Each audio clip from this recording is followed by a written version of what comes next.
Will you miss your gas car after switching to an electric car? As someone who has a passion for rowing their own gears and hearing a great exhaust, and now owning an electric car, I feel like I might be the most capable person on this earth to answer this question. I bought this Tesla Model Y in July of 2020, and at the time, the reason I purchased it is because I had a Focus ST.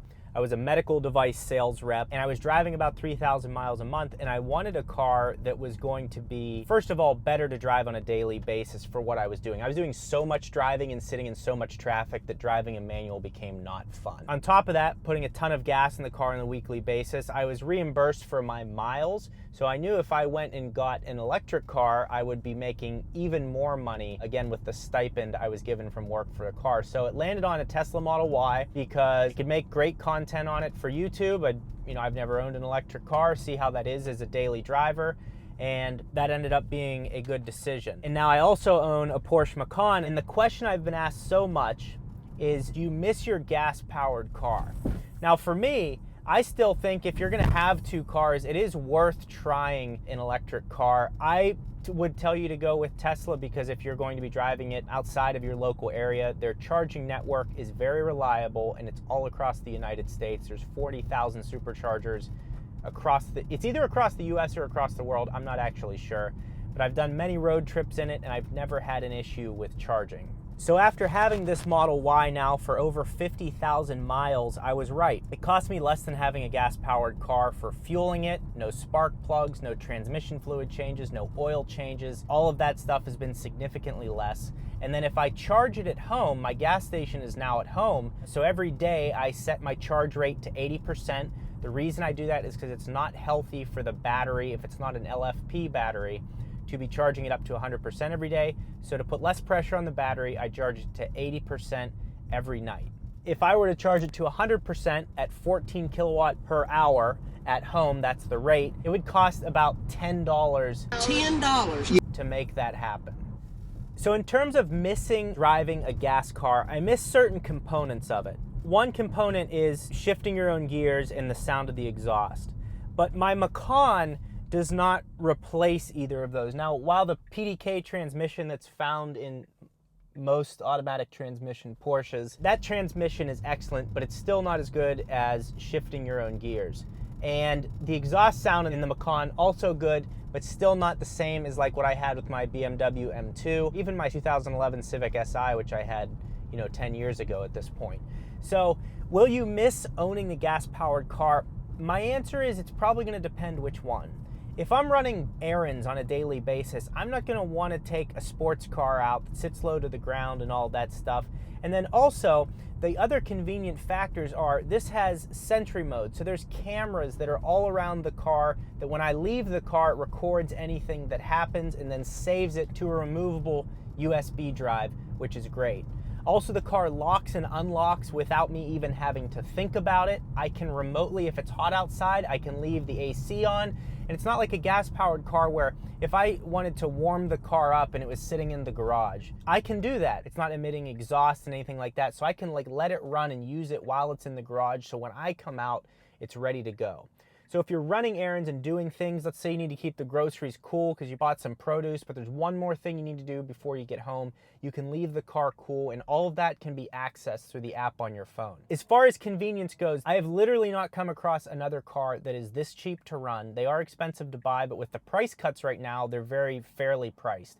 In fact, I'd even say it's a bargain at this price for the performance, the range, and then access to the charging network. And then this infotainment system, which constantly updates. This thing has only gotten better. So when the new Model Ys or Model 3s are coming out and a new software update happens, my 2020 Model Y gets those same software updates, the 2018 Model 3s. So I am still fully relevant with any updates that they have made, which makes me not want to go out and buy the latest and greatest one, because this one is still fully relevant because it's the exact same as the new ones. The new ones do have a faster processor. I've played with them side by side, and it's actually hard to notice the difference. You have to really be doing things directly side by side to actually see the difference. But the updates have only been minor, and this technology has held up well over time. Whereas in most gas-powered cars, they don't have over-the-air updates. And once you have the 2, 3, or 4-year-old model, it becomes significantly outdated, which decreases the value of the car, so on and so forth. So the fact that most of Tesla's updates, recalls, things like that are all handled through this infotainment system when you connect to your Wi-Fi at home, or if you don't have access to Wi-Fi, you can tether with your smartphone. So you're able to do all of these updates. So in terms of will you miss your gas-powered car, you're gonna miss certain components of it. But overall, if most of your driving is in a local area, I really think you're going to enjoy the peacefulness of driving an electric car. They're still extremely fast. They're still fun on mountain roads because the battery's down low. They handle extremely well. I truly think you're going to enjoy it. Now, as far as which electric car to get, I'm driving a Tesla. I like to put my money where my mouth is. If I felt there was a better electric vehicle, I would buy it. But as of now, I just don't. And here's why. Now, some of you are like, well, what about the build quality? Yeah, I hear you 100%. But the build quality, a lot of it is overblown. Any little thing that Tesla does gets blown up in the news, videos, articles. You really have to read into it. Some people legitimately think that you have to replace the battery on an annual basis. They think when the battery discharges that you have to replace the battery. They're just uninformed. You can't even be mad at them because they're just uninformed. They've never done any research, and that's, whatever. You just have to let that go. The other question I've been asked is, which car do you drive more? I drive them both about equally. There's certain things, like I said, grocery store, visiting friends in jail, things like that. I enjoy taking the Tesla more just because it's an easier process. You don't have to wait for the car to warm up or anything like that.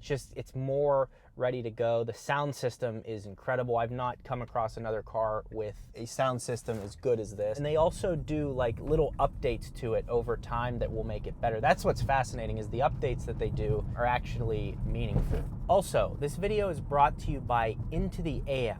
Now, if you guys have been with the channel, you know what INTOTHEAM, that's these shirts. They make the softest and some really unique designs. In fact, because of our great partnership, they have the electric desert themed t-shirt that I co-designed with them and one of their designers, so that was really cool. But INTOTHEAM makes t-shirts, and code Gjeebs will save you 10% on their website. So these are one of their print tees. They also have their basic tees. I legitimately like their stuff. I wear it all the time, and I highly recommend you give it a try. So go to INTOTHEAM.com, use code Gjeebs to save you an extra 10%, and that can also be stacked on top of any other sales discount that they currently have going on.